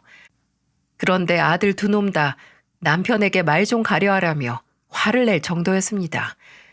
자식들도 말 조심하라고 할 정도면 남편의 폭언이 얼마나 심했을지 짐작이 가시나요? 저는 그 후 여러 검사를 통해서 위암 2기 진단을 받게 됐어요. 그래도 불행 중 다행인 건 스스로 항암 치료를 받으면 완치율이 높은 상태였어요. 놀란 가슴 쓸어내리며 집으로 갔는데 남편이 방에서 통화하는 소리가 들렸어요. 문을 열고 제가 들어오는 것도 모르고 무슨 통화를 열심히 하나 몰래 엿들었죠. 그런데 통화 내용을 듣고 경악을 금치 못했네요. 글쎄 남편이 전화기를 붙들고 신이 난 목소리로 말했습니다. 아, 그렇다니까. 우리 마누라 어디 아프다는데 암일 수도 있는 것 같던데. 보험회사에서 암 진단금 같은 거 받으면 우리 같이 여행이나 갈까? 마누라는 병원이나 다니라고 하고 난 놀러 가야지. 얼굴 보면 화만 나는데 뭐하러 같이 있어? 저는 남편의 통화를 듣고 열이 받아서 방문을 박차고 들어갔어요. 갑자기 들어온 저를 보고 놀란 남편은 저를 보며 깜짝 놀란 듯 보였습니다. 저는 남편의 등짝을 내리치면서 울부짖으며 말했어요. 당신 누구야? 누굴 숨겨두고 뻔뻔하게 나랑 사는 거야? 나한테 당신이 어떻게 이럴 수 있어? 이거 안 놔? 직장 동료라니까. 직장 동료랑 여행을 가? 당신 미쳤어? 끝까지 잡아떼는 남편을 때리면서 추궁하자 남편은 사실대로 털어놨어요. 군뱅이도 구르는 재주가 있다고 절대 바람 못 필 것 같던 못난 남편이 두 집 살림을 하고 있었죠. 이 사실을 알고 나니까 정말 오만정이 다 떨어지더군요. 시댁에서 갖은 구박을 받으면서 살았는데 그때마다 강 건너 불구경하던 남편이 떠올랐고 애들 앞에서도 막말을 서슴지 않고 하던 그 남편이 떠올랐어요. 그래서 저는 남편을 때리면서 울부짖다가 지쳐서 남편에게 말했습니다. 이혼하자. 나 당신이 가지고 있는 금반지 하나까지도 다 받아내고 이혼할 거야. 당신 두고 봐. 지금 바람난 거 내가 평생을 두고 후회하게 만들 거야. 나가. 당장 집구석에서 나가. 저는 남편에게 협박하듯 말을 남기고 집에서 남편을 쫓아내 버렸어요. 진짜 모든 게 다 지긋지긋하다 싶더군요. 허구한 날 헛소리하는 시댁에 바람난 남편까지 세트로 묶어서 인생에서 도려내야겠다고 다짐했어요. 그때는 저도 너무 지쳐있을 때라서 아이들을 데리고 아버지 집으로 갔습니다. 너무 힘들어서 쉬고만 싶었어요. 저는 병가를 내고 치료에만 전념하기로 했죠. 아버지는 수척해진 저를 보고는 꼭 안아주셨어요. 오랜만에 아버지 품에 안겨보니까 눈물이 흐르더군요. 아버지는 제 등을 토닥여주면서 말씀하셨어요. 잘 왔어. 힘들면 아빠한테 오는 거야. 알았지? 힘든 일 있으면 언제든지 이 아빠한테 와. 아빠가 우리 딸 세상 풍파 다 막아줄게. 저는 7순이 넘은 아버지의 품에서 엉엉 아이처럼 울었습니다. 한평생을 살면서 아버지 앞에서 그렇게 울어보기는 처음인 것 같네요. 그렇게 저는 남편과 이혼 소송 중에도 병원을 다니면서 항암 치료를 시작했어요. 아버지는 늘 제가 병원에 가는 날 같이 병원에 가주셨어요. 저는 매번 아버지를 귀찮게만 하는 것 같아서 아버지를 말리면서 말했습니다. 저 혼자 가도 끄떡 없어요. 집에서 그냥 계세요. 너도 아들 키워봐서 알 거 아니야. 평생 애 같은 거. 내 눈에 너는 아직 애야, 애. 병원 가다 무슨 일 생길 수도 있는데 이 아빠가 같이 가줘야지. 저는 아버지의 고집에 같이 항암 치료를 받으러 다녀야만 했어요. 그래도 아버지의 사랑에 힘들었던 몸과 마음이 조금은 편해지는 것 같았답니다. 이래서 자식들은 힘들면 부모를 찾는가 봐요. 그렇게 3번째 항암 치료를 받으러 가던 날이었습니다. 평소처럼 아버지 차를 타고 병원에 갈 준비를 하고 있었죠. 아버지는 먼저 주차장으로 가서 차에 시동을 걸어두고 계셨어요. 저는 외출 준비를 끝내고 아버지가 계시는 곳으로 갔습니다. 아버지 차를 발견하고 걸어가고 있는데 저 맞은편에서 어머님이 저를 보고는 달려오시는 겁니다. 저는 아버지 차 문을 열려다가 그대로 달려오던 어머님 손에 머리채를 잡히고 말았어요. 너무 갑작스러운 상황에 어쩔 줄을 몰라 하는데 어머님은 제 머리채를 잡고 소리를 지르며 말씀하셨죠. 네가 감히 명절에 내 허락도 없이 안 와? 아주 작정하고 나한테 명절에 할 일 다 독박 씌우려고 한 거지? 이 불려시 같은 년. 전 뒤집는 게 뭐가 그렇게 힘들다고 하나? 그리고 이혼을 누구 마음대로 하겠다는 거야? 시부모한테 무릎 꿇고 빌어도 이혼을 해줄까 말까인데 감히 얼굴도 안 비추고 네 마음대로 하겠다는 거야? 오늘 너 가만 안 둘 거야? 저는 어머님 소나기에서 벗어나려고 안간힘을 썼어요. 그런데 그때 차에서 내린 아버지가 어머님의 머리채를 잡은 겁니다. 차에서 저를 기다리다 어머님이 달려와서 제 머리채를 잡고 흔드는 걸 보고 저희 아버지도 똑같이 어머님의 머리채를 잡은 거예요. 아버지가 워낙 키도 크고 체격도 큰 편이라 어머님은 속수무책이었습니다. 아버지는 어머님 머리채를 잡고 말했어요. 감히 내 딸을 건드려? 너 오늘 뒤졌어? 그동안 나 모르게 내 딸 이렇게 괴롭히고 있었냐 이년아? 귀한 내 딸 나도 함부로 못하는데 네가 뭔데 내 딸한테 함부로 해? 그리고 왜 이혼을 하는지는 그쪽 아들 찾아가서 물어봐. 이제는 내 아들 물고 늘어지는 거야? 그 아버지 그 딸이라고 트집지 않는 건 아버지한테 배웠나 보네. 뭘 모르나 본데 그쪽 아들 바람 펴서 이혼당한 거야.